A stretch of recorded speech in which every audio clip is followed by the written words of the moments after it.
Okay. So, hi everyone and welcome to this channel. I am your educator Nitin Sharma. I teach psychology on this channel और हम daily 7 से 8 यहाँ पर psychology पढ़ते हैं क्लास 11th और क्लास 12th की. As I told you, TTS are the days for class 11th and MWF are the days for class 12th. और आज की वीडियो में हमारा टॉपिक थोड़ा सा अलग है. आज की वीडियो हर स्टूडेंट के लिए है, साइकोलॉजी स्टूडेंट्स के लिए तो मेनली है ही वीडियो, बट अगर आप साइकोलॉजी स्टूडेंट नहीं भी हैं तो भी ये वीडियो आपके आज काम आएगी. और ज़्यादा टाइम आपका नहीं लूँगा, मैं कुछ 15 से 20 मिनट के अंदर आपको ये चीज़ समझाने की कोशिश करूँगा कि किस तरीके से आपको पढ़ना चाहिए और उससे पहले भी क्यों आपको पढ़ना चाहिए, कैसे पढ़ना है, हाउ टू स्टडी. ये इस पर तो बहुत बार हमने बात करी है, बाकी एजुकेटर्स ने भी इस पर बात करी है, बट वाई टू स्टडी इसको कई बार हम इग्नोर कर जाते हैं. तो ये भी पता होना चाहिए why to study and then how to study. So now let's get started with this, but without wasting any further time and without going to our main content, I want you to know कि अगर आप NITS 10 का इस्तेमाल करेंगे तो आपको flat 10% of मिल जाएगा हर Unacademy subscriptions पर. अनअकैडमी सब्सक्रिप्शंस क्या हैं, किस तरीके से आपके लिए ये हेल्पफुल हो सकती हैं, तो वीडियो के एंड में ये भी मैं आपको जरूर बताऊंगा. बट फिलहाल इतनी चीज आपने याद रखनी है कि NITS 10 से आपको फ्लैट 10% ऑफ मिल जाता है. तो जब भी सब्सक्रिप्शन परचेज करो तब इसे जरूर इस्तेमाल आपने करना है. एंड ऑल्सो हमारा टेलीग्राम चैनल भी आपने ज्वाइन करना है. टेलीग्राम चैनल से ज्वाइन करने से आपको बेसिकली फायदा है, आपको सारा स्टडी मटेरियल मिल जाएगा, फर्स्ट थिंग. एंड सेकेंड, आपको सारे अपडेट्स यहाँ पर मिलते रहते हैं. जो भी कोई चीज़ें यहाँ पर आपको बेसिकली अपडेट हमने करवानी है, इन्फॉर्मेशन देनी है, इस टाइम पर ये क्लास होने वाली है, इस टाइम पर आज ये क्लास नहीं होनी है, इस एजुकेटर की क्लास होनी है, इसकी नहीं होनी, एंड सो ऑन, सारी चीज़ें आपको वहाँ पर पता चल जाती हैं.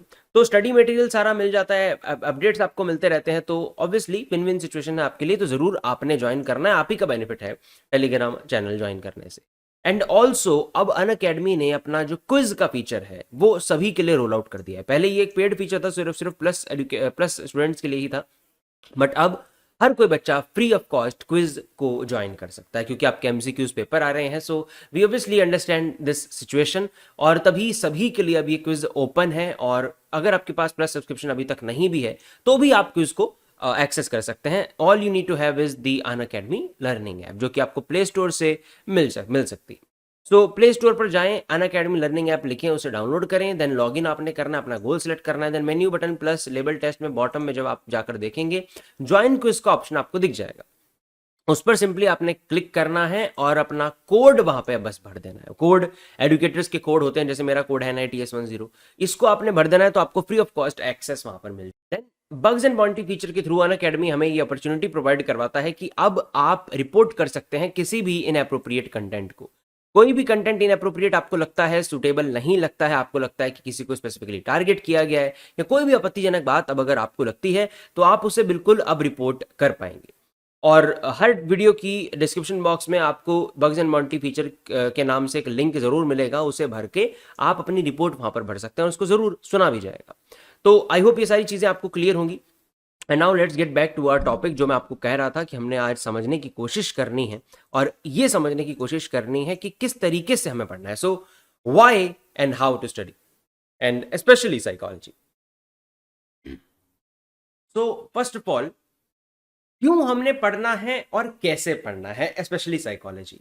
तो सबसे पहले अगर मैं स्ट्रेट फॉरवर्ड इसके सीधा रीजन पर चलूं, वाई के पहले रीजन पर, तो वाई का सबसे पहला रीजन है कि इट्स यूजफुल फॉर यू. कैसे यूजफुल है? बहुत सारी साइकोलॉजिकल ट्रिक्स की वीडियो हमने इस चैनल पर मैंने आपके लिए बनाई हैं, आप लोगों ने ज्वाइन करी हैं और आपने समझा भी है कि किस तरीके से साइकोलॉजिकल ट्रिक्स एक्चुअली में हमारी हेल्प करती हैं, प्रैक्टिकल होती हैं वो चीज़ें. वही सारी चीज़ें कहीं ना कहीं अपने 11th और 12th के अंदर हमें पढ़ाई जाती हैं. जैसे 11th में आपके क्या टॉपिक्स हैं? Memory, learning. 12th के टॉपिक्स लाइक कम्युनिकेशन 12th में आपको बताया जाता है क्या होती है, आपका एक चैप्टर है. आपके 11th की अगर मैं चैप्टर की बात करूं तो अटेंशन किस तरीके से हम किसी चीज़ पर देते हैं, परसेप्शन कैसे होती है, एंड सो ऑन. ये सारी चीज़ें ही हैं जो एक्चुअली में हमारी लाइफ में होती हैं. साइकोलॉजी सब्जेक्ट ही हमें खुद के बारे में नॉलेज देता है. इसके अलावा इसमें है ही क्या? It is the study of our mind. Simple इसके वर्ड से ही हमें पता है, इसके मतलब से हमें पता है कि क्या है psychology. It is the study of a human mind. क्योंकि साइकोलॉजी क्या है? साइकी और लोगोस, राइट? ये बेसिक हैं जो मैंने आपको स्टार्टिंग ऑफ द क्लासेस में ही बताए थे, साइकी एंड लोगोस से मिलकर बना है। Psyche means mind, logos mean study, तो एक ह्यूमन माइंड की ही स्टडी है psychology.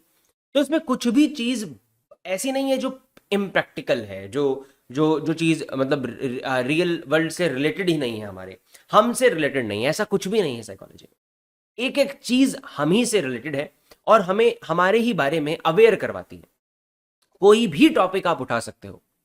Class 12th chapter 1 psychological attributes की variations, chapter 2 what is your self, आप अपने सेल्फ के बारे में जानते हो, इससे ज्यादा क्या रिलेटेबल लोगे खुद से। देन सेल्फ के साथ साथ पर्सनैलिटी आपकी, इसके बारे में आप समझते हो। चैप्टर नंबर 3 स्ट्रेस के बारे में आपको बताता है, स्ट्रेस कैसे होती है, क्यों हम बेसिकली एक्सपीरियंस करते हैं स्ट्रेस को, किस तरीके से एक्सपीरियंस करते हैं, क्या स्ट्रेस सारी बुरी हैं, कोई स्ट्रेस हमारे लिए अच्छी भी होती है। स्ट्रेस के बारे में समझ रहे हो आप, अपने सेल्फ के बारे में समझ रहे हो, पर्सनैलिटी के बारे में समझ रहे हो, कैसे बनती है, ये सारी चीजें हम समझ रहे हैं। इसमें कुछ हवा में बातें नहीं है। इट्स नॉट लाइक अब जैसे कोई भी सब्जेक्ट वैसे बुरा नहीं है, बट स्टिल अगर जस्ट एग्जांपल के लिए मैं बताऊं तो मैथ्स में जो हम थ्योरम पढ़ते हैं हमारी लाइफ में काम नहीं आती, बट साइकोलॉजी में जो भी कुछ हम पढ़ने वाले हैं सब कुछ आपके काम आने वाला है। चाहे आप 11th का कोई भी चैप्टर उठा के देख लो या 12th का कोई भी चैप्टर उठा के देख लो, straightforward I am telling you, tell me कि कोई भी चीज अगर आपको लग रही है कि साइकोलॉजी में इम्प्रैक्टिकल है हमारी बुक में, तो tell me in the comment section, I will respond to that कि ये चीज कैसे प्रैक्टिकल है। तो कोई भी एक भी टॉपिक ऐसा नहीं है जो इम्प्रैक्टिकल हो और जो आपके साथ रिलेटेड नहीं है, हर एक चीज प्रैक्टिकल है साइकोलॉजी में, कोई भी चैप्टर, कोई भी टॉपिक। तो ये यूजफुल है, ऑब्वियसली यूजफुल है आपके लिए। प्लस अगर आप साइकोलॉजी पढ़ लेते हैं तो साइकोलॉजी पढ़ने के बाद again an number of benefits आपको इसके मिलेंगे। जैसे कि एक नॉन साइकोलॉजी स्टूडेंट है और एक साइकोलॉजी स्टूडेंट है, तो इससे क्या फर्क पड़ेगा कि उसे भी सारी चीजें एक्सपीरियंस होगी। साइकोलॉजी पढ़ के ऐसा नहीं है कि कुछ बहुत बड़ा कुछ आप अलग सा कर लोगे, but it's just about the understanding, and this is something जो बहुत बड़ा डिफरेंस बना देती है आप में और बाकियों में। आप चीजों को ज्यादा अच्छे से समझने लगोगे क्योंकि आपको पता है कि ये जो हो रहा है ये क्यों हो रहा है। जैसे कोई इंसान है वो गुस्सा कर रहा है किसी पर, तो उसको सिर्फ वो गुस्सा दिखा है, बट आपको उसके पीछे का कॉज भी दिख गया। आपको पता है कि ये पर्सन फ्रस्ट्रेटेड है इसीलिए गुस्सा कर रहा है। डॉलर मिलर की थ्योरी है फ्रस्ट्रेशन लीड्स टू एग्रेशन। आपको पता है कोई पर्सन स्ट्रेस में है तो आप उसके पीछे का कारण समझ सकते हो, क्योंकि हमने अपने चैप्टर 3 साइकोलॉजी क्लास 12th में ये समझा है कि स्ट्रेस होने के पीछे 3 मेजर कारण हो सकते हैं। हमारे साइकोलॉजिकल कारण के अंदर और 4 कारण हो सकते हैं। या तो उसे एनवायरमेंटल कोई दिक्कत है, उस वजह से स्ट्रेस हुआ है, फिजिकल कोई दिक्कत है, या सोशल कोई दिक्कत है, या फिर कोई साइकोलॉजिकल इशू है। साइकोलॉजिकल में देन अगेन उसका या तो इंटरनल प्रेशर है, या उसके ऊपर कोई सोशल प्रेशर है, या उसका कन्फ्लिक्ट है, या फ्रस्ट्रेशन है। इन्हीं वजह से स्ट्रेस होता, नहीं तो नहीं होता। तो आप डायरेक्टली मतलब चीजों को क्लियरली देख सकते हो कि ठीक है ये पर्सन मुझसे इस तरीके से बात कर रहा है, इसका कुछ रीजन है। प्लस एक और इंटरेस्टिंग फैक्ट है, साइकोलॉजी समझने के बाद कई बार ऐसा होता है, अगर आप डीपली चीजों को समझते हो, गुस्सा आना भी कम हो जाता है। क्योंकि हमें गुस्सा क्यों आता है? लोगों के बिहेवियर पर ज्यादातर गुस्सा आता है कि ये ऐसा कर रहा है, वैसा कर रहा है। साइकोलॉजी पढ़ने के बाद आप बिहेवियर को समझ जाते हो, आपको लगता है कि अच्छा कोई बात नहीं यार, ये बेचारा तो इस वजह से ऐसा कर रहा है, तो आप ज्यादा अंडरस्टैंडिंग हो जाते हो।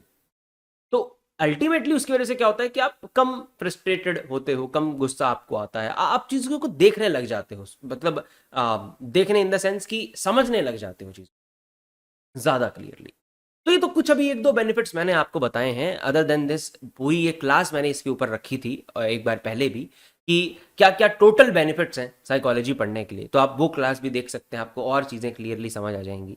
या आगे दोबारा एक क्लास हम ऐसी रख सकते हैं जिसमें मैं आपको एक एक बेनिफिट बता सकता हूँ, गिनवा सकता हूँ, 10 से ज़्यादा बेनिफिट निकाल लूंगा मैं एक मोमेंट पर। अगर अभी बताऊँ तो अभी बिना सोचे, ये मैं आई एम टेलिंग यू, ये कुछ भी स्क्रिप्टेड नहीं है, एक तरफा मैं बोल रहा हूँ बस आपके सामने कैमरा ऑन करके।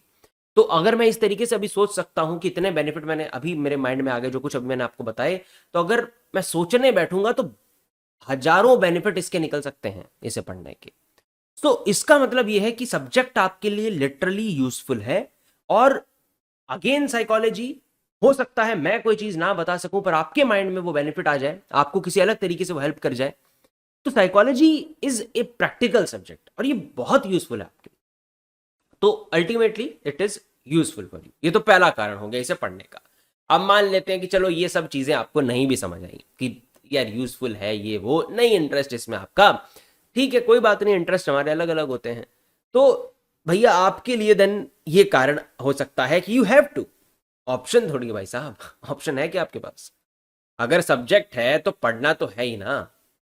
और जब पढ़ना है ही आपने, या तो कहो कि स्कूल ड्रॉप कर रहे हो, जो कई बार हमारे अंदर होता है कि वो कौन से कोट्स होते हैं जो हम पढ़ के ऐसा सोचते हैं कि यार ये उस पर्सन ने ऐसा किया था, बिल गेट्स ने तो कॉलेज ड्रॉप आउट कर दिया था, Elon Musk college drop out था, ये वो, तो इसलिए हम भी करेंगे। भाई साहब वो लोग कॉलेज ड्रॉप आउट होने के साथ साथ पर्सनल लेवल पर जिस तरीके की स्टडी करते थे, बिल गेट्स ने जितनी बुक्स पढ़ी हैं उतनी बुक्स क्या आपने पढ़ी हैं?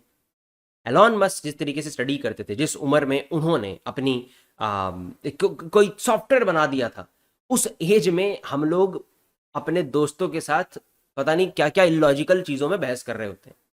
तो इसलिए हर चीज़ को बिल्कुल ऐसे किसी को देख के हम नहीं कर सकते हैं। तो अगर आपने पढ़ना है ही, स्कूल तो पार करना ही है, राइट? अगर आपने पढ़ना है तो why not give it your 100%। आधे मन से कोई चीज़ हमने क्यों करनी है? जब कोई चीज़ करनी है ही यार, इट इज़ हैव टू, तो लगा दो ध्यान वहां पर। और बाकी सब्जेक्ट तो छोड़ो, साइकोलॉजी में तो कर सकते हो, साइकोलॉजी तो बहुत प्रैक्टिकल सब्जेक्ट है, इसमें तो कुछ ऐसा है ही नहीं जो कुछ इम्प्रैक्टिकल आपको पढ़ाया जा रहा है। तो साइकोलॉजी में एटलीस्ट ऐसा सोच के मत पढ़ना कभी कि हैव टू और पता नहीं क्या मन नहीं है ये वो। अरे हैव टू है, करना तो पड़ेगा ही, तो 100% दे दो ना एक बार। और अगर 100% दोगे तो इंटरेस्ट भी बन जाएगा। ऐसा सब्जेक्ट ही नहीं है कि इंटरेस्ट ना बने, बिल्कुल बनेगा। आप ही के बारे में सारी चीजें। तो ये हैव टू है आपके लिए, ठीक है, करना तो है ही। तो जब करना है, ऑप्शन ही नहीं है और कुछ, तो यार 100% दो इसे एक बार अपना, कोशिश करो, समझने की कोशिश करो, क्यों नहीं होगा।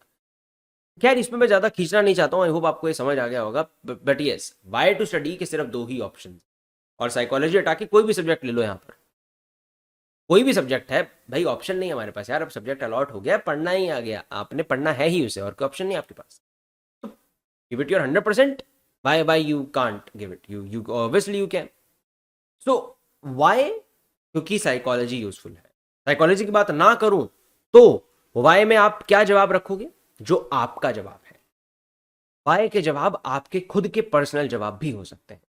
जैसे कि किसी किसी का एम होता है, मैं नहीं कहता सबका एम है, बट डीयू के अच्छे कॉलेज में आपने एडमिशन लेना है, हो सकता है आपका एम हो।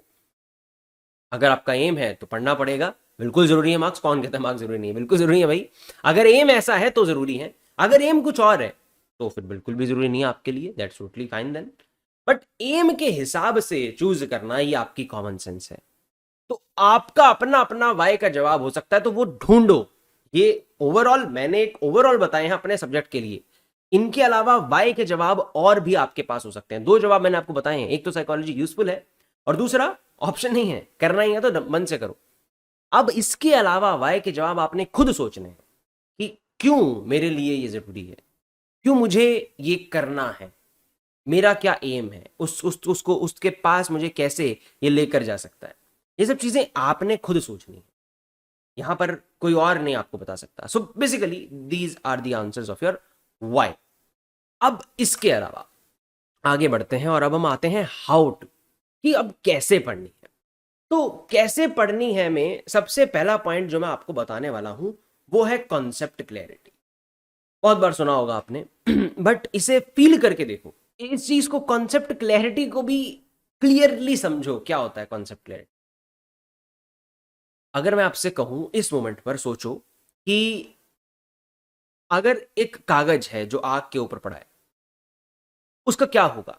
एक कागज है, वो आग के ऊपर पड़ा है, कागज मतलब कागज के नीचे मैंने आग जला दी।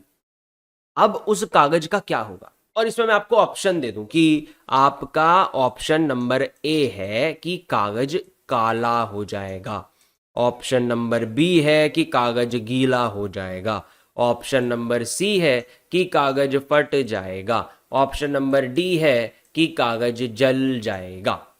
तो क्या जवाब होगा इसका? कागज आग के ऊपर पड़ा है तो क्या होगा? अच्छा, आई होप कि आपने सोचा ऑप्शन नंबर डी कि कागज जल जाएगा, राइट? तो अगर आपने ये सोचा है तो बिल्कुल सही आपका जवाब है, बिल्कुल सही है। अच्छा, एक और सवाल को सोचो कि हम खाना खाए पिए बिना जिंदा नहीं रह सकते हैं। इज इट ट्रू और इज इट फॉल्स? सिंपल सा सवाल, इज इट ट्रू और इज इट फॉल्स? अब अगर तो आपने सोचा है कि इज इट ट्रू, तो बिल्कुल आपने सही सोचा है। आई होप आपने यही सोचा होगा, भाई बिना खाना खाए पिए नहीं जिंदा रह सकते हम। तो ये सब चीजों के कैसे आपने सही जवाब दिए हैं, कभी सोचा है हमने इस तरीके से? नहीं सोचा, यही तो गलती हो गई। सोचना चाहिए हमने इनके जवाब क्यों सही दिए हैं, क्योंकि हमें ये चीजें क्लियर हैं, अच्छे से क्लियर हैं, बचपन से क्लियर हैं। मतलब बचपन से हमने समझी हैं, जब जब पैदा हुए थे तब थोड़ी पता था हमें ये सब, बट उसके बाद धीरे धीरे हमने समझी हैं ये चीजें, याद नहीं करी, मेमोराइज नहीं करी। We actually got the meaning of it कि अच्छा आग जलाएगी ही जलाएगी, पानी गीला ही करेगा, कुछ भी चीज हो उसे। तो अब यहां पर हमें कॉन्सेप्ट क्लियर हो गया कि आग का कॉन्सेप्ट है जलाना। हाथ डालो, कागज डालो, पॉलिथीन डालो, उसमें जाकर खुद बैठो, वो जलाएगा आपको, बट पानी गीला करेगा। ये सारी चीजें हमें क्लियर है। खाना पीना बिना खाए नहीं जिंदा रह सकते, बेसिक हमारी नीड है। ये सब चीजें कॉन्सेप्ट अच्छे से हमें क्लियर है। अब इस सवाल को जितना मर्जी मैं आपसे घुमाकर पूछ लूं, वो नीचे आग की जगह मैं गैस स्टोव पर रख दूं, ऊपर कागज को हटाकर मैं वहां पर पॉलीथीन ऐड कर दूं, तब भी आपका जवाब सेम रहेगा। मतलब कि मैं जितना मर्जी घुमाकर आपको पूछ लूं, आप सभी जवाब तक पहुंच जाओगे। क्यों पहुंच जाओगे? क्योंकि कॉन्सेप्ट हमें क्लियर है। अब अगर इसी तरीके से आप अपने इन कॉन्सेप्ट को समझ लोगे कि यार सेल्फ का मतलब क्या होता है, सेल्फ का कॉन्सेप्ट है ये, self means overall our perception. वो जो शब्द आपकी एनसीईआरटी में लिखे हैं, सिर्फ उन्हें मेमोराइज नहीं करना है, उन्हें समझना है। कि कई बार सवालों में उन शब्दों के साइनोनिम भी आ जाएं, दिए आपको सिनोनिम दिए जाएं, तो भी आप सही जवाब उसका दे दो। मुद्दा क्लियर होना चाहिए, रटना नहीं है, याद नहीं करनी चीजें, मुद्दा क्लियर करना है कि इसका मतलब ये है। Intelligence means this, self means this. वो ये कहना चाह रहा है, बुक में ये लिखा है, वो मुझे समझाना चाह रहा है कुछ, उसका मतलब ये है। याद नहीं करना उस चीज को। जैसे आपको अगर किसी ने कहीं का रास्ता बताया कि यार यहां से आगे से जाकर इधर जब आप हो जाओगे तो एक टी पॉइंट आएगा, यहाँ बेसिकली मदर डेयरी है, मदर डेयरी से इधर को हो जाना। तो अगर आपने सिर्फ उसका याद करा होगा एज इट इज, तो अगर आप बीच में से आगे जाके लेफ्ट लेना राइट लेना, ये थोड़ा सा कंफ्यूज भी हो गए तो कंफ्यूज हो जाओगे, जा नहीं पाओगे। पर अगर मुद्दा समझा होगा कि यार उसने ये कहा था कि जो मेरी डेस्टिनेशन है उसके आसपास एक मदर डेयरी है, मदर डेयरी के आसपास है ये चीज, और ये वाले ब्लॉक में थी, तो आप सिंपली उसको, अगर रास्ता भूल भी गए तो एटलीस्ट मदर डेयरी तक तो पहुंच जाओगे, उसके आसपास खुद ढूंढ लोगे। बेसिकली ये एग्जांपल का सिर्फ इतना पर्पस था कि कॉन्सेप्ट आपको क्लियर होना चाहिए। Don't go for memorising everything as it is, just go for the concept clarity कि मुझे पता होना चाहिए चीज का मतलब क्या है, दैट्स ऑल।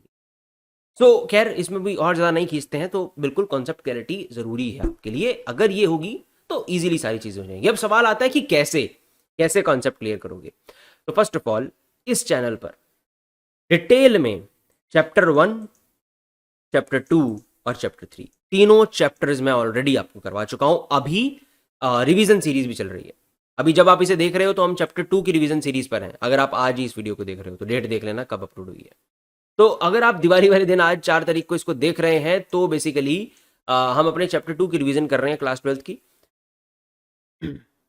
और अगर आप इसे और कभी देख रहे हैं तो हो सकता है कि डिटेल्ड रिवीजन भी हमारी हो गई हो। बट इसके अलावा भी ऑलरेडी चैनल पर पूरा क्लास 11th 12th का, 11th का भी वैसे, हर क्लास का चैप्टर 1, 2 और 3 डिटेल्ड में कंप्लीट है। 9-10 पार्ट्स में कंप्लीट किया है, मतलब एक एक चीज कंप्लीट करी है हमने। आपकी एनसीईआरटी से भी पढ़ा है चैप्टर, उसको देख लो, कवर हो जाएगा, कॉन्सेप्ट क्लियर हो जाएंगे, दैट आई कैन गारंटी। अगर ध्यान से सुनोगे तो कॉन्सेप्ट आपके क्लियर हो जाएंगे। अब कॉन्सेप्ट क्लियर करना ऐसा हो गया कि एक घर अगर आपने बनाना है तो उसकी नींव बहुत अच्छी स्ट्रांग आपने डाल दी, ढांचा उसका तैयार हो गया। अब जो डिटेलिंग है ना, डिटेलिंग वो थोड़ी सी रह जाती है। मतलब 90% काम आपका यहीं पर ही हो जाता है, बट 10% वर्क थोड़ा सा रह जाता है।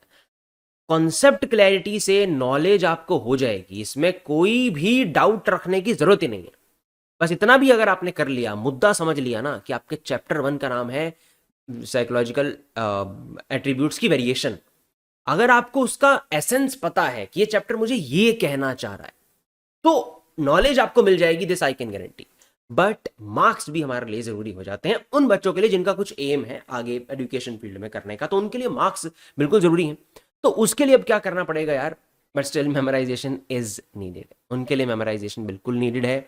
तो अगर अच्छे मार्क्स चाहिए तो भाई साहब मेमोराइजेशन तो बिल्कुल आपको करनी ही पड़ेगी। ये भी सैडली सच है, हमारा एजुकेशन सिस्टम ऐसे ही काम करता है भैया। आइंस्टाइन बोलते बोलते थक गए कि मतलब हमें इस पर फोकस करना चाहिए कि फाइट क्यों हुई है, कोई लड़ाई कब हुई है, किन के बीच में हुई है, ये तो कहीं पर लिखा है, ये तो हम देख के भी बता देंगे। बट फाइट का पीछे का कारण क्या था, क्यों लड़े वो लोग, एजुकेशन ये है, इसे समझना। क्योंकि ये कारण कहीं पर साफ साफ नहीं लिखा है, या साफ साफ भी लिखा है तो वो किसी एक की परसेप्शन है, आपकी अलग हो सकती है। उसके कॉज को ढूंढना ये एजुकेशन है, not remembering the facts. Causes ढूंढना चीजों के, ये एजुकेशन होती है, फैक्ट को याद करना नहीं। तो आइंस्टाइन तो कहते रहे भाई साहब ये बातें हमें, पर फिर भी सैडली क्या कर सकते हैं, एजुकेशन सिस्टम अभी तक तो हमारा ऐसा ही है। तो याद करना पड़ेगा हमें, हमारी लर्निंग के हिसाब से, हमारी मेमोरी के हिसाब से, लर्निंग भी सही शब्द नहीं होगा, memory is the right word, memory के हिसाब से भी जज किया जाता है। तो हाँ, याद भी करना पड़ेगा, बट फॉर्चुनेटली साइकोलॉजी में याद करने वाली ज़्यादा चीज़ें हैं ही नहीं। गिनती की कुछ की टर्म्स हुआ करती थी, जो कि इस बार आपको याद करने की जरूरत नहीं है ज़्यादा, क्योंकि एमसीक्यूज फॉर्म में है, तो एक ये आपका फ़ायदा हो गया। अब इसके अलावा क्या है कि आपको नेम्स याद करने हैं इस बार। नेम्स सिर्फ और सिर्फ आपकी थ्योरीज के नहीं, मतलब कि जितनी भी चीजें हैं, थ्योरी हो गई आपकी, थ्योरी के अलग अलग क्या नाम है, और जिन्होंने थ्योरीज दी हैं, थ्योरिस्ट और थ्योरी दोनों के नाम याद करने जरूरी है। तो नेम्स याद करने हैं, बेसिकली किसने थ्योरी दी है और कौन सी थ्योरी दी है, उस थ्योरी को और क्या क्या बोला जाता है। जैसे कार्ल यंग की थ्योरी है, उसे क्या कहा जाता है, कार्ल रॉजर्स की थ्योरी है, उसे क्या क्या नाम दिया जाता है। तो ये सब चीज़ें आपको पता होनी चाहिए। अब आपका एल्फ्रेड बिने है, उसकी जो थ्योरी है उसका क्या नाम है, उसने जो इंटेलिजेंस के ऊपर अपनी थ्योरी दी है। स्टर्नबर्ग की थ्योरी क्या है, उसने क्या बताया था हमें, वेशलर की क्या थ्योरी है, वगैरह वगैरह। ये सारी चीज़ें हमें पता होनी चाहिए, उसके नाम पता होने चाहिए। एरिक एरिक्सन की थ्योरी का क्या नाम है, उसकी थ्योरी को एक और क्या नाम से जाना जाता है, ये सारी चीज़ें हमें पता होनी चाहिए। एल्फ्रेड एडलर की थ्योरी का क्या नाम है, उसकी थ्योरी को इंडिविजुअल साइकोलॉजी भी कहा जाता है। तो ये सारी चीज़ें हमें पता होनी चाहिए। तो नेम्स ऑफ द थ्योरिस्ट्स प्लस उनकी थ्योरी प्लस कितने कितने नाम है, वो सारी चीज़ें, और नेम भी फुल नेम। एक तो ये याद करना है, ये मेमोराइजेशन जरूरी है, प्लस कुछ डेट्स, ज़्यादा नहीं है, साइकोलॉजी में डेट्स ज़्यादा है ही नहीं, और ना ही आपके ज़्यादा सवाल पूछे जाते हैं डेट्स पर। बट अगर क्लास 11th में हो तो हाँ, पहली लैब कब बनी थी, ये सब चीज़ें कुछ कुछ आपको याद करनी है। तो इन टोटल ज़रूरी, बिल्कुल ज़रूरी जो आपके लिए, वो सिर्फ और सिर्फ नेम्स हैं और कुछ नहीं। ये मेमोराइजेशन थोड़ी सी आपको होनी। सो यस, मेमोराइजेशन भी सैडली ज़रूरी है, बट हाँ, ये भी करना पड़ेगा। So that's all you have to do, और इसके अलावा और कुछ भी नहीं। कॉन्सेप्ट क्लियर कर लिया और थोड़ी सी मेमोराइजेशन 10% इस पर काम कर लिया, that's all you have to do. इतना काम कर लो और उसके बाद रिलैक्स, आराम से सब हो जाएगा। Just do them all and I guarantee that it is easy, सब हो जाएगा। कोई हुआ नहीं है बोर्ड एग्जाम, सब ईजी है, आराम से सब हो जाएगा। आई होप वीडियो आपको अच्छी लगी होगी, सारी चीज़ें आपको समझ आई होंगी। और अब जो मैंने आपको बताया था स्टार्टिंग ऑफ द वीडियो में, कि मैं लास्ट में आपको बताऊंगा कि अनअकैडमी सब्सक्रिप्शंस आपके लिए किस तरीके से बेनिफिशियल हो सकती हैं, तो वो अब मैं आपको बताने वाला हूँ। और इसके अलावा कोई भी अगर आपको डाउट है तो बिल्कुल कमेंट सेक्शन में आप पूछ सकते हैं। सो नाउ ये आपके सामने बेसिकली सारी चीज़ें हैं, और या फिर कल की क्लास में लाइव में आऊँगा तो तब मुझसे पूछ लेना जो भी कोई डाउट आपका होगा। सो प्लस सब्सक्रिप्शन की अगर हम बात करें तो प्लस सब्सक्रिप्शन के क्या क्या बेनिफिट्स हैं, ये आपके सामने है। प्लस सब्सक्रिप्शन में आपको लाइव क्लास मिलती है, बिल्कुल अनअकैडमी लर्निंग ऐप पर। जितने भी पेड कोर्सेज अवेलेबल हैं सबकी एक्सेस मिल जाती है। टॉप एजुकेटर यहाँ पर आपको पढ़ाते हैं, रेगुलर आपके डाउट्स को क्लियर करवाया जाता है। एग्जॉस्टिव कवरेज ऑफ सिलेबस, मतलब A to Z सारा आपके जितना भी पार्ट है आपके सिलेबस का, सारी चीज़ें आपको यहाँ पर क्लियर करवाई जाएंगी, कवर करवाई जाएंगी। मेंटरशिप आपको मिलेगी, गाइडेंस मिलेगी, PDF फॉर्म में नोट्स मिलेंगे, प्रैक्टिस टेस्ट होंगे, लाइव टेस्ट सीरीज चलेगी, और एक बैच के अंदर आपको पढ़ाया जाएगा। ये सारी चीज़ें यहाँ पर आपको मिल जाएगी सिर्फ और सिर्फ 1000 पर मंथ के प्राइस में भी आप इसे अपना सकते, आप इसे बेसिकली अवेल कर सकते हो। और अगर आप मेरा कोड इस्तेमाल कर लोगे NITS10 जो मेरा कोड है, अगर आप उसे इस्तेमाल कर लेते हैं तो ये प्राइसिंग आपकी बदल के कुछ ऐसी दिखने लगेंगी, या आप प्राइसिंग में फर्क देख सकते हो, इधर वाली प्राइजेस में और इधर वाले प्राइजेस में काफ़ी फर्क है। तो अगर 11-12 की सब्सक्रिप्शन एक साथ लेनी है तो ये आपके लिए बेस्ट है। अगर सिर्फ 12th की लेनी है तो यहाँ से आप परचेज करेंगे ऑब्वियसली 12 महीने की ही एक साल की सब्सक्रिप्शन आपकी 9 महीने की 6 महीने की जो भी आपको अच्छा लगे आप उसे अवेल कर सकते हैं। बेस्ट आपके लिए रहती है जितनी ज़्यादा से ज़्यादा मंथ की लेते हो, क्योंकि उसमें फिर प्राइस आपका पर मंथ के हिसाब से भी और ओवरऑल भी प्राइस कम हो जाता है। तो ये सारी चीज़ें आपके सामने हैं, आपको जो भी सूटेबल लगे आप उसे ले सकते हैं। Other than this iconic subscription भी आप परचेज कर सकते हैं। इसमें प्लस वाले सारे बेनिफिट्स आपको मिलेंगे ही मिलेंगे, उसके साथ एक पर्सनल मेंटर आपका पॉइंट होगा जो आपकी सारी चीज़ों का ध्यान रखेगा, बेसिकली आपकी वीकली रिपोर्ट बनाएगा, पेरेंट्स के साथ कॉन्टैक्ट में रहेगा, स्टडी को पूरी प्लान करेगा। इसके साथ साथ 1-on-1 सेशन आपको मिलेंगे, कोई भी डाउट आपका होगा तो वो भी क्लियर करवाया जाएगा। सारी चीज़ें आप अवेल कर सकते हैं सिर्फ और सिर्फ 1500 अप्रॉक्स पर मंथ के प्लान में भी, अगर 9 से स्टार्ट करते हो तो। बट अगर आपने 12th की सब्सक्रिप्शन लेनी है तो ये कुछ आपके सामने प्राइसिंग है और इसमें भी आप फर्क देख सकते हो। After applying my code NITS110 कुछ इस तरीके के आपको प्राइजेस यहाँ पर देखने को मिल जाएंगे। तो मेजर डिफरेंस है और आप इसे अवेल कर सकते हैं बिल्कुल। तो NITS10 का इस्तेमाल करके सब्सक्रिप्शंस को ज़रूर खरीद लेना और आपके काफ़ी काम में आएंगी। एंड अदर देन दिस हमें एमर्ज का भी याद रखना। एमर्ज बेसिकली आपके लिए ऐसे हम टेस्ट यहाँ पर करवाते रहते हैं, आपके बोर्ड के लिए आपको तैयार करवाया जाता है। ये सारे आपके सब्जेक्ट्स हैं, डिस्क्रिप्शन बॉक्स में आपको लिंक मिल जाएगा, तो इसके लिए फ्री ऑफ कॉस्ट ये है, आप एनरोल कर सकते हो। 5:30 से 6:30 तक ये इसकी टाइमिंग है। सब्जेक्ट्स आपके सामने है, साइकोलॉजी इसमें नहीं है बट बाकी सब्जेक्ट आपके सामने है। अगर इनमें से कोई सब्जेक्ट आपका है तो बिल्कुल आप अवेल कर सकते हैं इसे। So yes, that's all I think from my side. Don't forget to use NITS110 while purchasing your Academy subscriptions. And yes, अगर चैनल पर नए हो सब्सक्राइब भी इसे कर लेना, नोटिफिकेशन बेल आइकन को भी दबा लेना ताकि जब भी कोई एडुकेटर यहाँ पर लाइव आए तो आपको उसकी नोटिफिकेशन मिल जाए। बाकी कल से मिलते हैं 7 से 8 डेली, यहाँ पर मैं आपको पढ़ाता हूँ। अगर वीडियो अच्छी लगी हो तो इसे लाइक भी जरूर कर देना। और yes, that's all from my side. You are watching me on Unacademy, let's crack it.